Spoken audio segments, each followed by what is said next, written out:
చిన్నప్పుడు ఒక అందరం కథ చదువుకున్నాం తెలుగులో. ఒక వేటగాడు పావురాలను పట్టడానికి గింజలు చల్లి వల వేస్తాడు. పావురాలన్నీ దిగుతాయి. అక్కడ దిగిన తర్వాత వాళ్ళకి తెలుస్తుంది ఇది మనల్ని ఎవరో పట్టడానికి ప్రయత్నిస్తున్నారు కాబట్టి పావురాలన్నీ నిర్ణయించుకొని ఒక్కసారిగా ఎగురుతాయి, వలతో పాటు వెళ్ళిపోయి సురక్షిత ప్రాంతానికి చేరుతాయి. ఈ కథ మనకి ఎందుకు చెప్తారంటే చిన్నప్పుడు సంఘటితంగా ఉన్నప్పుడు మన యొక్క ప్రభావం ఎలా ఉంటుందని మనందరికీ చెప్పడానికి ఆ చిన్నపిల్లలుగా మనం ఉన్నప్పుడు నేర్పించిన కథ. కానీ ఈ కథ కాలక్రమేణా మరిచిపోతూ ఉంటాం కాబట్టి ఆ వలలో చిక్కుకొని అక్కడే ఉండిపోతూ ఉంది. కాబట్టి ఈ రోజు జరిగిన ప్రసంగాలు కానీ విఠల్ గారు మాట్లాడారు, జోగిరామన్న గారు మాట్లాడారు, నరేంద్ర గారు మాట్లాడారు. వీరందరూ మాట్లాడిన తర్వాత తెలిసింది ఏంటంటే సంఘటిత తత్వంలో చాలా శక్తి ఉంటుంది అన్నది మీరందరూ కూడా నేర్చుకున్న విషయం.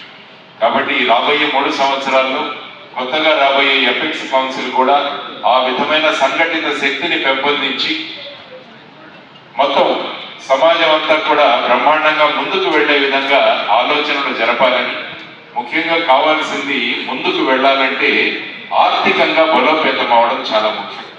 ఆర్థికంగా బలోపేతం అయితే ఆ సంఘటిత శక్తి ఇంకా పెరుగుతుంది, మనం చేసే పనులు ఇంకా ముందుకు తీసుకునే అవకాశం ఉంది.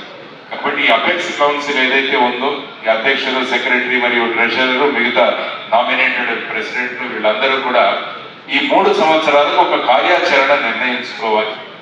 కార్యాచరణ నిర్ణయించుకొని మనం రాజకీయ రంగంలో ఏ విధంగా వెళ్ళాలి, ఎంటర్ప్రీనర్షిప్ లో పెన్ సంఘం ఏదైతే విద్యారంగంలో ఏ విధంగా వెళ్ళాలి, సర్వీస్ రంగంలో ఏ విధంగా వెళ్ళాలి, మన పిల్లలకు ఐఏఎస్, ఐపీఎస్, ఐఆర్ఎస్, తర్వాత గ్రూప్ 1, గ్రూప్ 2 వీటిలలో ఏ విధంగా కోచింగ్ ఇప్పించి వాళ్ళందరినీ కూడా ముందుకు తీసుకువెళ్ళాలి.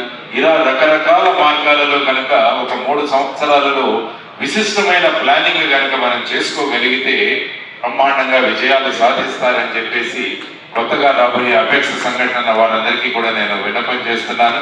సమాజాన్ని ఒక స్థాయికి తీసుకువెళ్లాలన్న భావనలు అందరిలో ఉండాలని చెప్పి తెలియజేస్తూ ఈ ఎలక్షన్ లో నిర్వహించడానికి రవిచంద్ర గారు, తర్వాత విఠల్ గారు, తర్వాత మన కనకయ్య గారు వీరందరూ కూడా చాలా విశిష్టమైన కృషి చేశారు.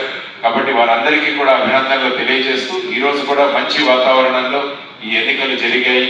ఎన్నికలు జరిగిన తర్వాత ఇప్పుడు ఆ రిజల్ట్స్ కూడా ప్రకటిస్తాం. కాబట్టి వాటన్నింటినీ కూడా దృష్టిలో ఉంచుకొని రాబోయే 3 సంవత్సరాలు చాలా ముఖ్యమైన కృషి చేయాలని చెప్పేసి వారందరికీ కూడా, ఎవరైతే గెలిచారో వారికి అభినందనలు, ఎవరైతే ఈ పోటీలో పాల్గొన్నారో వారందరికీ కూడా అభినందనలు.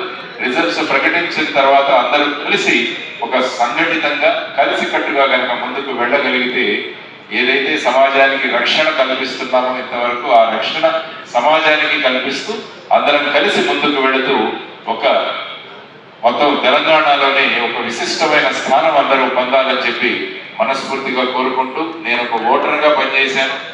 ఆ తర్వాత నేను పోలీసులో ఉన్నప్పుడు బయట నుంచి రక్షణ కల్పించాం. కానీ ఈ ఎలక్షన్ కమిటీలో ఉన్నందువల్ల ఎలక్షన్ ఎలా నిర్వహించాలన్నది కూడా నేను నేర్చుకున్నాను. కాబట్టి దానికి కూడా రవిచంద్ర గారికి, తర్వాత విఠల్ గారికి అందరికీ కూడా కృతజ్ఞతలు తెలియజేస్తాను.